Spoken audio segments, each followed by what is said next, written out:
Hi everyone, thank you so much for joining me again. Namaste. Thanks for joining me for my second episode. I'll be having guests and people that have impacted my life coming on some episodes, but I did want to start with a few workshops where I talk about tips and tricks that have helped me in my journey, and hopefully they will help you in yours. So today's episode is on the 3 C's for professional success and also personal growth. And these 3 C's, if I could look back and say the 3 things that, besides having, people in my life that were supportive, the three aspects are the ones that I'm going to share with you today. In this past year and a couple months, that have just been a game changer for me. So those 3 C's are comfort zone, confidence, and 3 is consistency. So let's start with number 1, comfort zone. So this means to get out of your comfort zone. And this is one that's near and dear to my heart. I think my whole life I have, and this is for everyone, right? Everyone has the potential. You hear the saying, sky is the limit. You can do anything you put your mind to. Water, the grass is greener where you water it. All these sayings, right?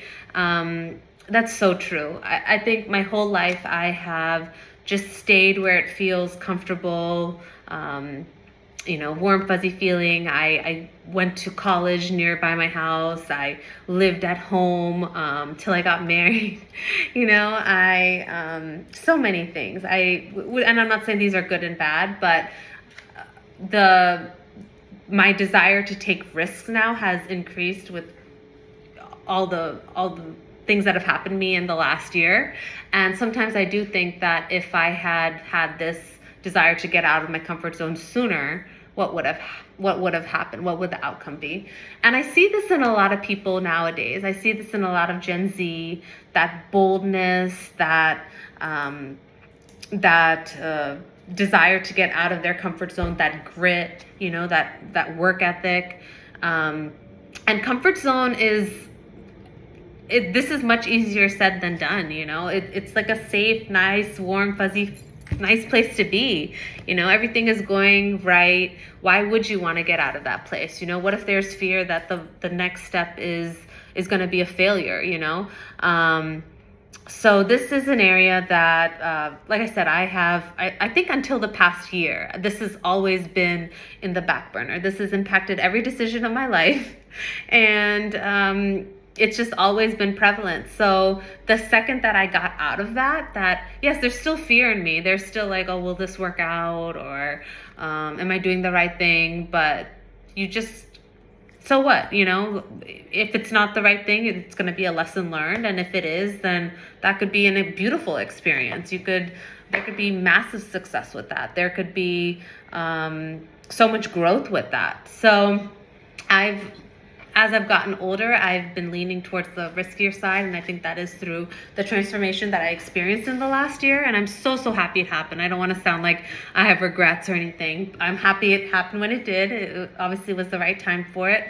But for you, if you are today thinking about making that step, making that leap, questioning, should I do this or not? Should I apply for that job? Should I apply for that scholarship? Should I make this next move in my relationship, in my career, in my community, whatever it may be?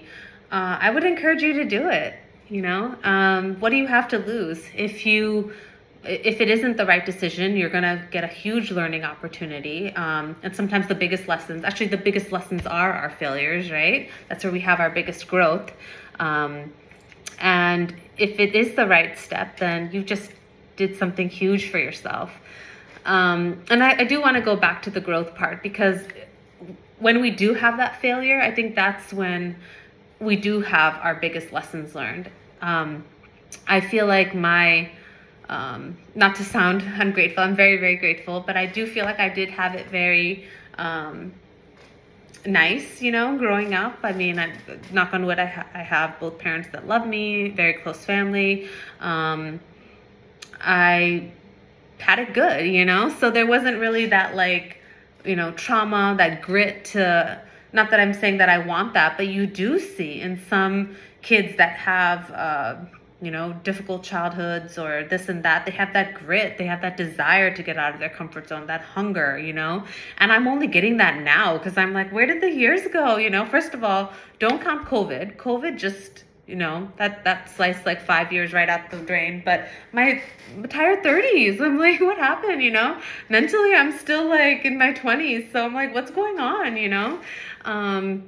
So I'm making up for lost time with all these things I want to accomplish. But for you, I would definitely say get out your comfort zone. It's going to be a lesson either way. It's going to be either something super beautiful that you've been wanting your whole life, or it's going to be a huge lesson learned that will take you in that next step and will give you so much growth. So that's my first tip. And another example of comfort zone, because you may think that, this doesn't really impact me. Another one is staying at a job for too long. A lot of people are overqualified for their jobs, or they think, I have it good, I'll apply for a job later, I'll update my resume later. No, do it tonight. Update your resume, have it ready.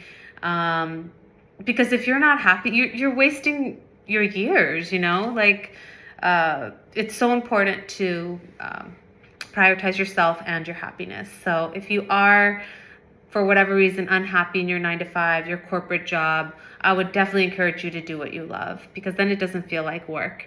And get your resume updated, because that is one area that I also stayed in my comfort zone. My second one is confidence, and that's your belief in yourself. This can sometimes come from other people when they believe in you. I would encourage you to just have it come from within you. And the way that helped with me is, I think if you take care of yourself, right? Like, you are your resume. So if you take care of yourself, the way you look, the way you feel, you will automatically, sit straighter, feel confident if you look better. And that's through diet, exercise, taking care of your mental health, taking care of your physical health. That's an automatic. If you get good sleep, you'll feel confident. Your brain will work better. And then I would also say to read more, to be more articulate, to increase your knowledge. And that way you can talk better in conversations and engage with people better.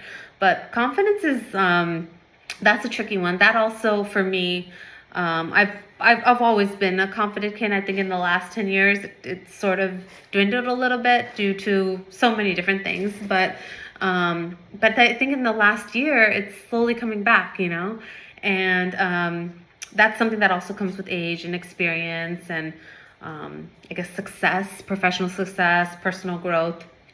But the main thing is that it has to come from within you, that belief in yourself, that and it's not going to be every day, right? There's going to be days that you feel low. There's going to be days that you feel high.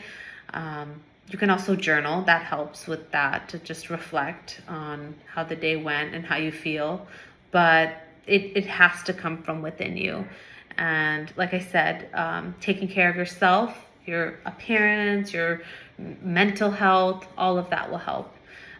Also getting someone who believes in you, like I said, it should come from within, but having somebody you trust and support that validates that doesn't hurt either. Someone that's your cheerleader, that supports you, that's rooting for you.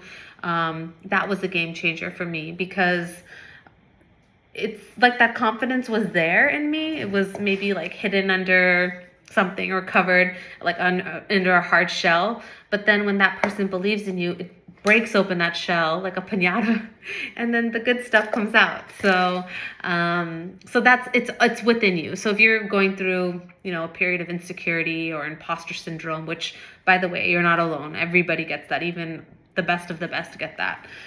So don't ever feel like, why am I feeling this way? Because even the most confident person, they're lying to you if they say that they don't feel that way ever. There's been a time, it's just that they've reached success, and, it's time and experience that makes them feel that way. But everybody experiences it. So don't ever feel like you're alone in that. But get someone on your side, and take care of yourself, prioritize yourself, get moments of silence in the morning where it's just you and peace and quiet, and then definitely go to the gym again. I think this was Jay Shetty that said this. It was a really nice quote that I heard. If your mind is feeling low, move your body. Do something with your body. Exercise, yoga, go for a walk. If your body is feeling low, like do something for your mind. So if your body's tired, do something for your mind. So meditate, read, something like that. So I hope that helps. I just thought that just clicked for me. And then the third one is consistency. So this is a good one. So I'll give you my example. So in those 10 years, I tried so many different things. I tried kickboxing and I would lose, not to be like vain, but I think weight loss is the best example because, so many people can relate to it. So I would try kickboxing or Zumba or Bollywood dance and or like a low carb diet. And it would work. I mean, I would lose like 5-10 pounds, but then I would gain it back, and it was that consistency, that short-term success. They say that short-term success feeds ego, but then long-term success builds character. For me, it was finding something that I really enjoyed doing, and that was yoga. So once I found that, I started doing it daily, twice daily, and then that kind of trickled into other things. And I forgot to mention, but also in September of last year, I also did boot camp, but I don't attribute everything to the boot camp. I think that was just a piece of the puzzle.